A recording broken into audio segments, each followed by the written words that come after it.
할렐루야. 오늘도 주의 사랑과 은총이 우리 성도님들의 가정과 또 일터 가운데 함께하기를 주님의 이름으로 축복합니다. 오늘 우리가 함께 묵상하실 말씀은 민수기 14장 36절부터 45절까지 말씀이 되겠습니다.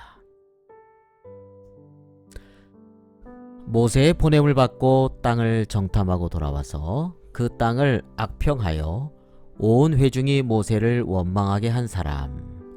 네, 이들이 누굽니까? 그렇습니다.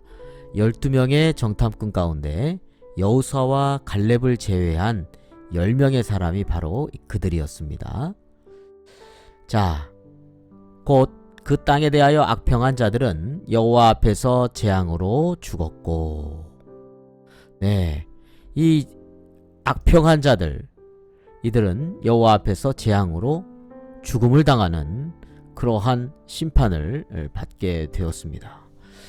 자, 38절입니다. 그 땅을 정탐하러 갔던 사람들 중에서 오직 눈의 아들 여호수아와 여분네의 아들 갈렙은 생존하니라. 네, 그렇습니다. 눈의 아들 여호수아와 여분네의 아들 갈렙, 네, 두 지파, 다시 말하면 여호수아는 에브라임 지파의 대표자였고 갈렙은 유다 지파의 대표자들이었는데, 이 두 사람만이 하나님에 대한 믿음으로 순종하고 또 가나안 땅을 향해서 진격하자, 하나님이 함께 하신다 라고 하는 믿음의 고백을 남기고 실행에 옮기려고 했던 사람들이 바로 이들이었죠. 자, 이들은 생존했고 나머지 10명, 그 땅에 대해서 하나님께서 약속하신 가나안 땅에 대해서 악평한 자들, 그래서 모세를 원망하게 만들고 하나님에 대해서 불신앙 가운데 불순종하게 했던 이들이 여호와 앞에서 재앙을 당하게 되는 것을 보게 됩니다. 참 안타깝죠? 자, 39절입니다. 모세가 이 말로 이스라엘 모든 자손에게 알림해 백성이 크게 슬퍼하여. 자, 백성들이 이제 깨달았습니다. 이스라엘 자손에게, 자, 10명의 지파 대표자들이 하나님 앞에서 재앙으로 죽게 되었다는 사실, 그리고 여호수아와 갈렙이 생존해서 이제 가나안 땅에 들어가게 되는 그런 이야기들을 이제 백성들에게 알려주었는데 백성들이 크게 슬퍼했습니다. 자, 이들이 깨달았습니다. 뭘 깨달았을까요? 41절에 보니까 40절에 아침에 일찍이 일어나 산 꼭대기로 올라가서, 이 산은 호르산으로 생각됩니다. 이 산 꼭대기에 올라가며 이르되 보소서 우리가 여기 있나이다. 우리가 여호와께서 허락하신 곳으로 올라가리니 우리가 범죄하였음이니이다. 네, 재앙을 보았을 때 하나님 말씀을 통해서 그들이 그들의 범죄함을 깨닫게 되었습니다. 우리가 생각했던 것이 잘못된 것이었다라고 하는 것을 깨닫게 된 것이죠. 우리가 범죄하였습니다.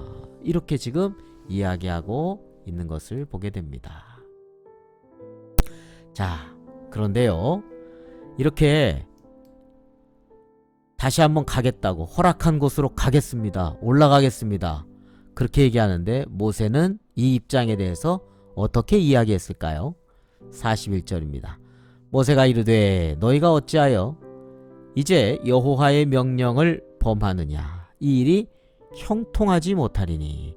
네, 모세가 생각할 때 이것은 하나님의 명령을 범하는 것이고 그대로 가면 일이 형통하지 못한다, 이렇게 이야기를 하고 있습니다. 왜 그럴까요? 자, 42절 말씀입니다.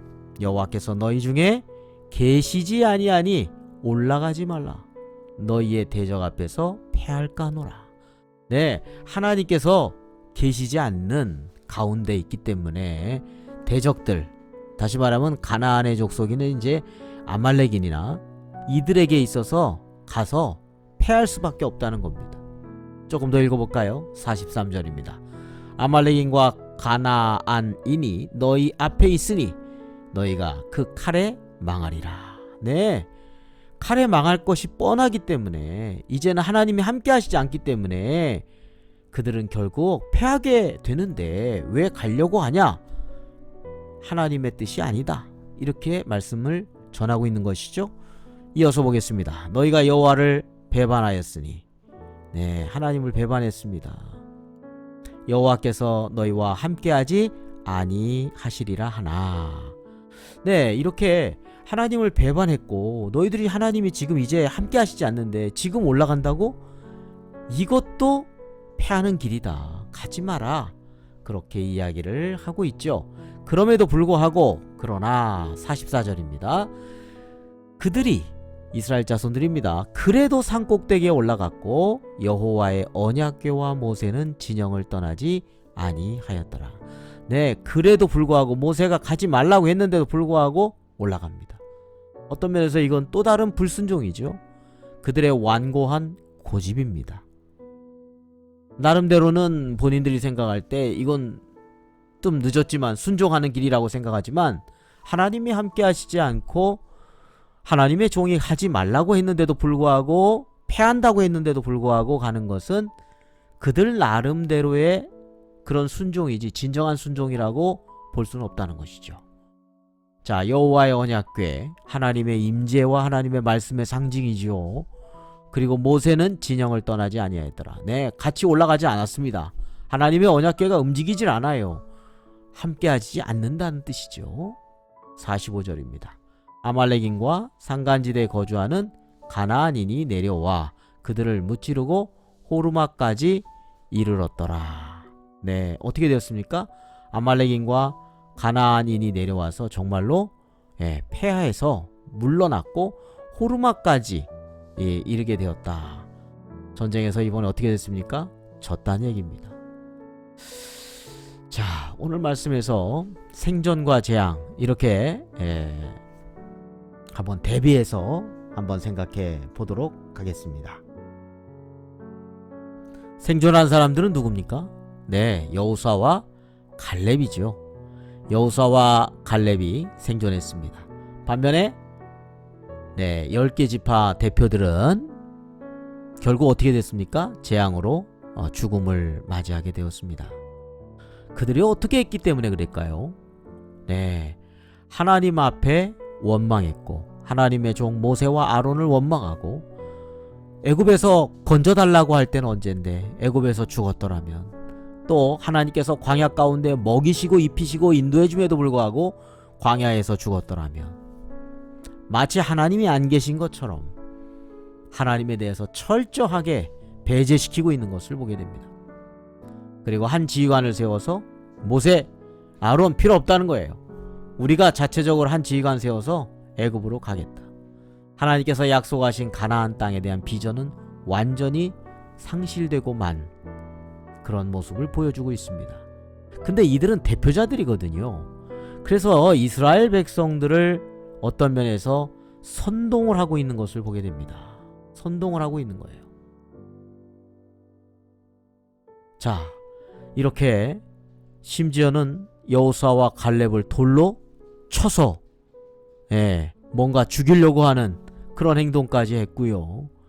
모세와 아론 필요 없어. 한 지휘관 세울 거야. 하나님의 약속의 땅 필요 없어. 우리는 애굽으로 돌아갈 거야. 하나님에 대해서 이것은 너무나 무시하는 거고 하나님에 대해서 경외함이라고는 찾아볼 수가 없는 그런 악한 행동들을 했습니다. 그리고 이스라엘 백성들을 그렇게 선동시켰지요. 그렇기 때문에 결국은 하나님의 재앙으로 죽음에 이르고 말았습니다.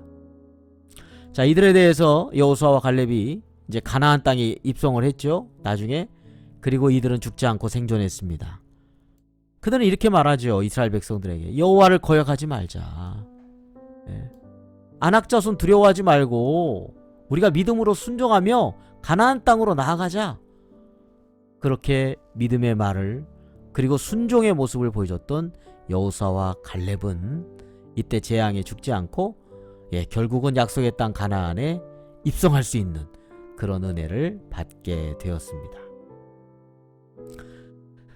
자, 10개 지파 대표들 재앙으로 죽음에 이르는 것을 보게 되자 이스라엘 백성들은 이때야 비로소 정말 두려워해야 될 분이 하나님이구나. 정말 순종해야 될 분이 하나님이구나. 우리가 얼마나 하나님을 멸시하고 얼마나 하나님을 믿지 않았던가 그제서야 어느 정도 깨닫게 된 겁니다. 자, 오늘 41절 42절 이 부분을 한번 더 말씀을 보겠습니다. 모세가 이르되 너희가 어찌하여 이제 여호와의 명령을 범하느냐, 이 일이 형통하지 못하리라. 이게 무슨 뜻일까요? 다시 가겠다고 그랬죠. 네, 호르산 꼭대기로 가서 가나안 쪽으로 이제 진격할 겁니다. 근데 이것은 또 하나의 하나님의 명령을 범하는 일이고, 형통하지 못하리라 라고 말씀을 전하고 있죠. 왜냐하면 하나님께서 계시지 않습니다.